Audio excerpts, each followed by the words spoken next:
My name is Charles L. Brown, better known as Charlie Brown. I'm a retired Lieutenant Colonel in the United States Air Force. I spent approximately 23 years in military service and the latter 7 years as a senior foreign service officer. In my career, I spent about 15 years abroad.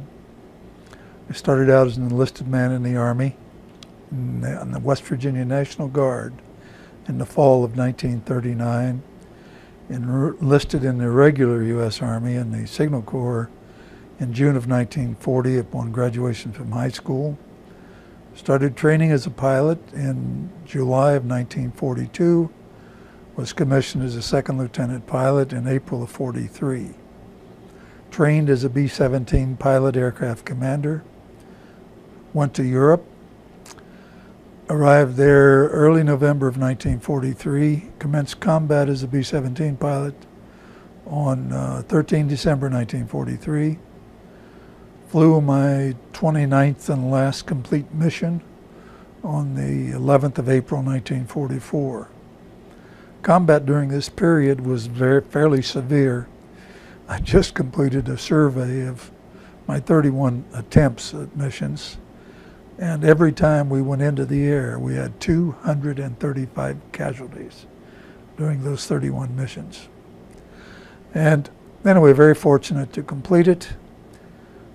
Ferried aircraft around the United Kingdom for 2 or 3 months, came back to the States as instructor pilot, volunteered for overseas again, and then went out to the Pacific as a C-54 pilot, flew into China, Burma, India.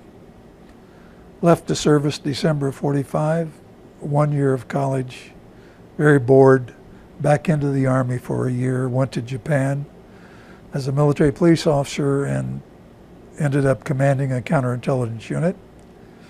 Out of the service in 1947, the fall, in order to complete college. Finished college in August of 49, recalled to active duty in October of 49, given a regular Air Force commission in early 1950, left active duty in the fall of 65, gave up my promotion to colonel to accept an appointment as a senior foreign service officer. Served 7 years with the Agency for International Development, 6 of those 7 years being spent in Southeast Asia as a regional inspector for the agency.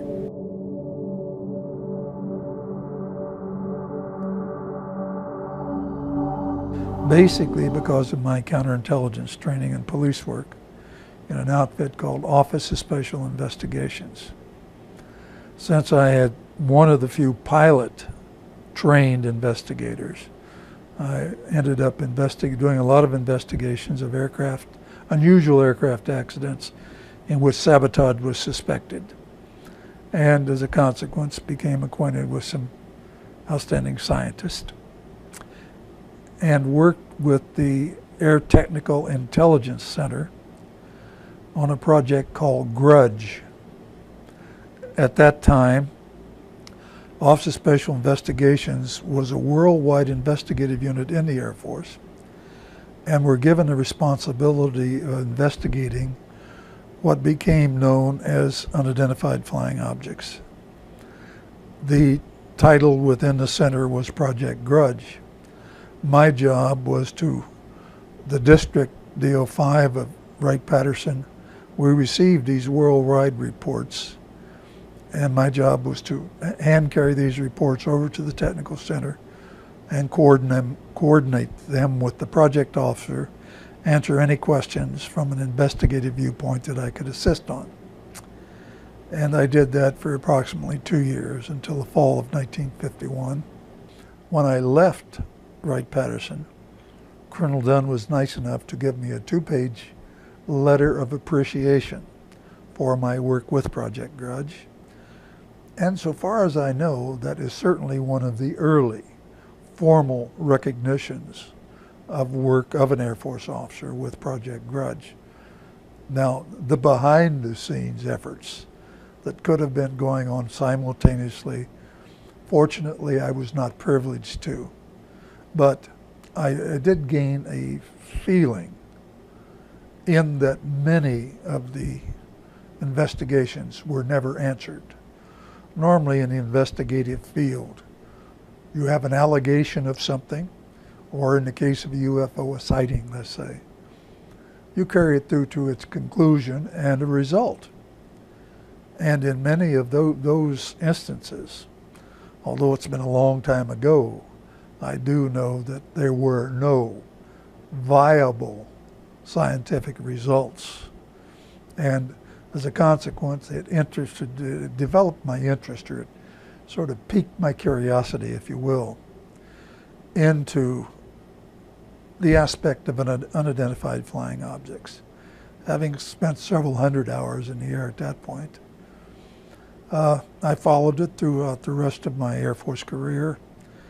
And in Tactical Air Command, I was the coordinating officer between the Deputy for Intelligence and Continental Army Command, which at that time had responsible for the missile defense of the United States. And so there were 2 or 3 instances in which I was called over there. Well, even though Langley was very close to Fort Monroe, normally my transit time, even with one time with the military police escort, was still about 12, 14 minutes. And when an object is moving a few thousand miles an hour, 12, 14 minutes is a tremendous amount of lost time. So I was never fortunate enough to see the actual tracks. But I do remember speeds in excess of 4,000 to 5,000 miles an hour, which were far in excess of any known aircraft that we had or any of the enemies. And being an intelligence officer, one of my responsibilities was to have at least a rough idea of enemy capabilities and of their equipment. We flew into, I think it was Las Vegas, Nellis Air Force Base, and another pilot and I were driving a Goonie bird. And normally the sky out there is either very bad or very clear. And we were coming up out of there, and I glanced up and the sky was totally clear. And an object went across from probably southwest to northeast, and it transited the entire heaven. Looking at it from my right, went out of sight on the left in probably less than 15 seconds. It was moving at a speed that I couldn't even begin to calculate. It was certainly no satellite. It was not a satellite orbit. It was a controlled craft and things like that. Some of the objects reported were tracked on radar. We had objects with 4-way confirmation: ground visual, ground radar; airborne visual, airborne radar. And so far as I'm concerned, you don't get no better than that. You're not talking about someone's imagination. And in the time frame, I heard so-called experts that the Air Force brought in, and one thing and another, from swamp gas to things like that. Anyone who flies as a profession, an airline pilot, private, Air Force, Army, Navy, military, whatever, you're exposed to literally hundreds of objects in flight that are not always clearly discernible. But normally there's a flight pattern that takes place. If it's an aircraft with wings and the laws of aerodynamics apply, you don't stop that thing and reverse it in an blink of an eye. And things like that did occur. It's, I don't know, it's sort of strange, but we send people to prison. We send people to their death because of eyewitness accounts of crimes. Our legal system is based on that to a large degree. Yet, in my following of unusual aerial phenomenon for the past 50 years, there seems to be some reason to discredit very viable and very reputable witnesses when they say something is unidentified. Well, you show me the individual that can identify everything in the heavens, and I will show you the second coming. Just that simple. Because I don't care how technically qualified you are, and for someone who is not there to voice an opinion, oh, they saw such and such and such and such. Every time I see a special on UFOs or unidentified phenomena, you always have experts. And my question is, when did they get off? What was the stop that dropped them, that qualified them to be experts? And I have a real problem with that. I truly believe that phenomena have been visiting this planet long before Project Grudge. I think there's adequate evidence of it. And the more we learn about the planet, the more we learn how little we truly know. And so the advance of science is something that has to keep evolving, and we have to keep learning. And I get real discouraged when I hear people, they think they know it, if you will. The old expression is a know-it-all, when really all they are doing is expressing their ignorance without knowing it. I do not remember much of that, and I would do very little in terms of looking at gun camera film, for example. Photographs I tried to do rather well on. But had you heard that they exist? I had every reason to believe they existed, but I also had reason to believe that the gun camera film was handled very carefully, not for general observations. President Truman, who was a rather direct individual, they're violating airspace over the White House. And there's no question, I've seen radar photographs of organized flights of unidentified objects, balls of light, if you will. And these were on radar, ground, visual, ground radar, airborne visual, airborne radar. Now the airborne visual, strangely enough, by the time they get a couple of fighters down there, those things apparently disappeared whenever they wanted to. So anyway, back to the story. So President Truman gets involved. He sees all of the newspaper headlines and things. He says, I want the man who's responsible for investigating these things. So I think General John Samford was the Air Force Assistant Chief of Staff Intelligence. So someone said, well, General Samford is the Chief of Air Force Intelligence. So President Truman said, is he the guy that's responsible for it? Well, they said, well, yes, sir, overall, but he said, is he handling the investigation? They said, no, sir, that would be a man out at Wright Pat. He said, that's the man I want to brief me. So I do know that they flew Ed to Washington. While I was there, they were having a NATO exercise out in the North Sea area. And a couple of these little friendly balls of light, they were having night landings, carrier landings, and they got in a traffic pattern. Well, you can imagine what happened when they came down on flew over the deck without landing, needless to say, and it threw the Navy into absolute consternation, as you can imagine. Well, the newspapers picked it up, and they were, those days, able to talk to the sailors and the airmen involved. And anyway, everyone's screaming for an investigation. They say, we have no investigative agency, blah, blah. Well, to make a long story short, some years later, the group captain I worked for retired as an air vice marshal, and I ran into him. And and he was air officer commanding at that time, was near Commodore in Singapore, or in Hong Kong. Anyway, we were talking about it. And I had been told by a former, I think it was a police inspector, who went from London out there and working for the Hong Kong police. And he said that the UK agency investigating UFOs was one floor above me in the same building that I worked in for 3.5 years. And yet, they did not admit its existence. This is just the tip of the iceberg, because some of the very unusual sightings were in the UK. And they were talking about the little Foo Fighters that were over Germany. And the Germans, strangely, the Germans thought they were ours, and we thought they were Germans.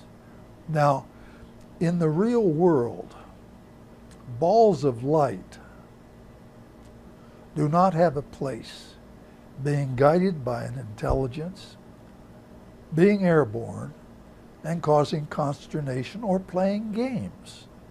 And this they have been known to do, i.e. the Royal Navy. And I looked up, and directly across the street to the south, I see 11 balls of light. They look like windows in an aircraft. And all of a sudden my mind is working a mile a minute. No, they're round. Aircraft windows are not round. Then they wouldn't be that large. We had 5 on top of 6, moving at a very nominal speed, maybe 300 or 400 miles an hour. And I just started to say something to my friend, look at that, whatever it is, and they turned off. They appeared and they disappeared. I was looking at the point in the sky when they appeared. They disappeared. So what do you do with it? So far as I'm concerned, that is totally inexplicable based on my judgment, my background, and my research. They are from someplace else. I do know that there are agencies of our government that can manipulate data, if you will, images, and particularly in the last 20 or 30 years, with the advent of such as I'm speaking into this beautiful digital camera. And you can create or recreate. My fascination with UFOs is based on my belief that craft, intelligently operated craft, have basically violated our laws on this planet, our physical laws. And they have done that for a long time. The fact that the government, at this point, I know we've been investigating since 1947, has not come up with an answer, to me, indicates that there's something seriously wrong. Are we this incompetent in science? I don't think so. Are we this incompetent in intelligence? I know we're not this incompetent in intelligence. Now, the image put out, Project Blue Book, when it was closed by Dr. Condon's group, I have every reason to believe that this was a total deliberate whitewash. And my judgment is that there's an excellent chance that elements of the United States government, for reasons unknown, have failed to advise the public of everything that has transpired. Investigation of UFOs. I believe that they have been investigated for an extended period of time, and that the general public is not being made aware, fully aware. Bits and pieces, programmed responses, and things like that. So it's strange that you should be interviewing me prior to a national election, because all you have to do is turn on a television set or listen to a radio, and you hear and see the results of professional programming. We make blind men see and injured people walk and things like that, and we make people talk in a certain fashion, and we give them intelligence, and we can do a lot of things. We can also hide a lot of things. I knew from engineering manuals and from research done at MIT that if you went from totally dry air to totally saturated air, you should improve the efficiency of an engine by about 2%. Well, by humidifying air, at that time, I thought it was all I was doing. I was getting 20, 30% improvement in the efficiency of an internal combustion engine. Well, engineering people and scientists just wouldn't believe it. So I went ahead, not knowing better, I started selling them. Well, some strange things started to happen, and government agencies moved in, and particularly the Federal Trade Commission. EPA was satisfied, but no government support. Finally, the administrator of EPA had asked the director of their research lab in North Carolina if I ever showed up, if he would work with me. So I showed up without knowing that he had called him, with a diesel vehicle. Very spectacular results in that. So far as I know, it was the first diesel ever tested in a United States EPA laboratory that simultaneously reduced all aspects of measured diesel emissions, plus improved fuel economy up to 23%. So far as I know, no one has ever equaled it. The Federal Trade Commission had performed literally an illegal act. The statement, precise statement made to the attorney for a large dealer in Washington was, we, without identifying we, don't care whether it works or not. We just don't want people buying these large American cars. I could not, when I got that report, I couldn't imagine an officer of the United States government, this is 1979-80, saying that. I flew to Washington, went into the Congress, met the General Counsel. He questioned me at length. I had documentation.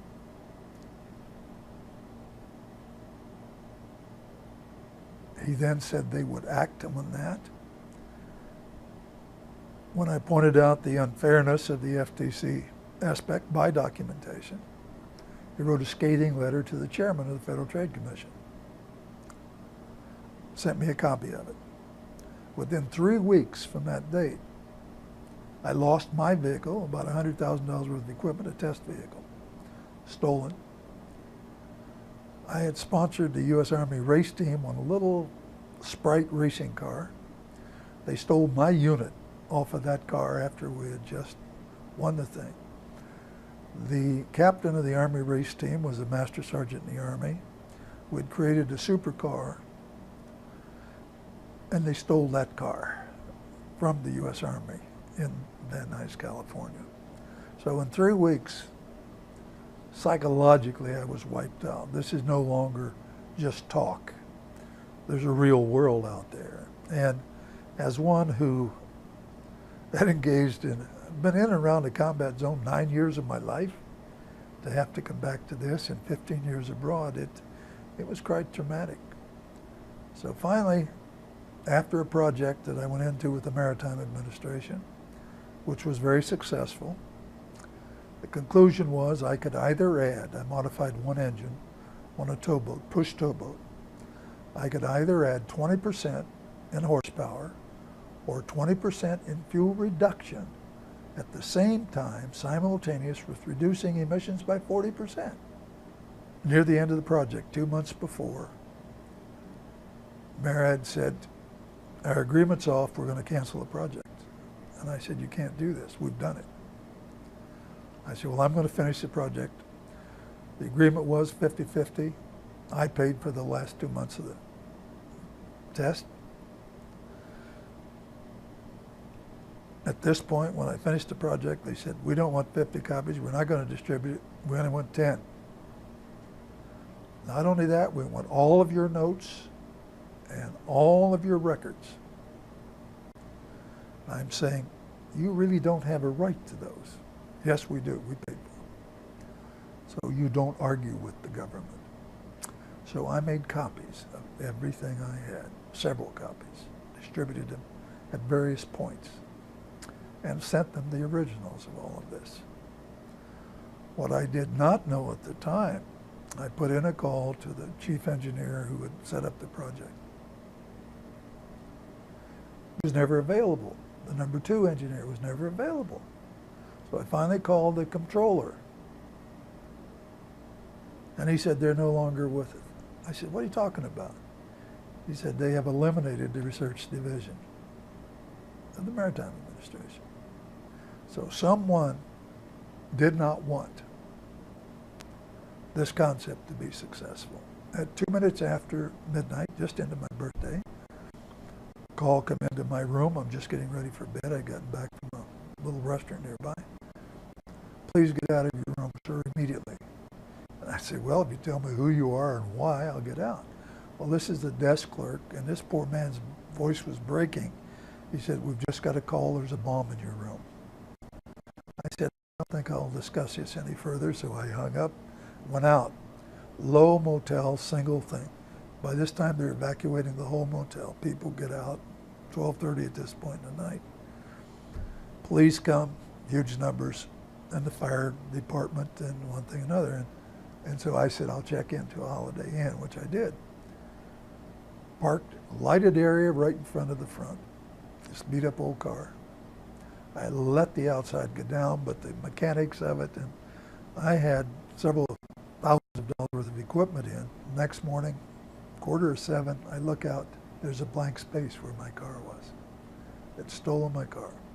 Police recovered it 2 or 3 weeks later. All of my test equipment. I had built a prototype carburetor. That was the last time I ever did that. I'd actually built the thing. And everything was gone. And psychologically, again, it sort of zapped me. So somebody was following me. My phone was tapped. No question about this. There was no logical reason for it. My unit was offered by this dealer free with every new American car, truck, or van purchased. I made that stipulation. It had to be American made. My concept really, I truly believe, I think I've just opened the door on a whole new field of science. This is not just my judgment, but at least 3 or 4 PhDs in physics, chemistry, and engineering. And out of air, I make it more than just providing oxygen for the combustion process. There are combustion stimulating molecules and radicals generated in this process. Thunderstorm in a bottle. My concept can work as a retrofit item on older vehicles and people who want to keep them, but particularly on the major polluting vehicles, which are 18-wheelers, diesel automobiles, the diesel cars or buses and stuff in cities, towboats, such things, ocean-going vessels even. I think the potential is for power-generating plants based on research done in Europe, in England, and by Max Planck in Germany. I have every reason to believe it can be made to work on power-generating plants. You would not even see white smoke coming out of one. I'm 90% certain this can be made to happen with a minimal investment. Had at the beginning, 25 years ago, the oil companies gotten fully behind me and whatnot, it might extend the useful life of existing oil on this planet, which is a finite source. And they have been using a substance called MTBE for years. And this, now we're just learning. Well, we've known for a long time, but early approval of that was done without any logical scientific base. It was done on a wishful basis. Let's do this and hope it doesn't hurt. Well, it hurts. So anyway, my concept adds oxygen to the air, among other things. Everything it adds is an oxidant. It helps the planet. Even CO2, when you use less fuel. CO2 is not a controlled emission. But if I can reduce it by 20%, That is going to help the ozone layer. All right? The mixtures of various gases, including CO2. So far as I know, it is probably the most fault-free concept. And in essence, I was advised by an agency of the United States government a few years ago that if I could do what I say I can do, it was a new field of science. Well, I've known it's a new field of science since I can find no competitive concepts. It's always confused, if you will, and I use, that's a polite term, as a vapor injector or a water injector. It is neither one of those. I have used it on a vehicle with a water injector and with a vapor injector, and it still performs. Performs a function that neither one of those perform. So it is a method of enriching the combustion air or charge air on any heat cycle engine. I've tested on propane, limited testing, extensive multi-million mile testing on diesel and gasoline. I've tested on gasoline from 75 to 125 octane. I can run a vehicle that normally requires 92 octane on 75 octane without knock and perform. And I have done so for a period of 3 months. So potential, I've just scratched the surface. They could not find any markings on the aircraft. They could not find any visible signs that the thing had wings, a tail, windows, a cockpit, or anything like that, or any markings from any country. I would describe him as being scared.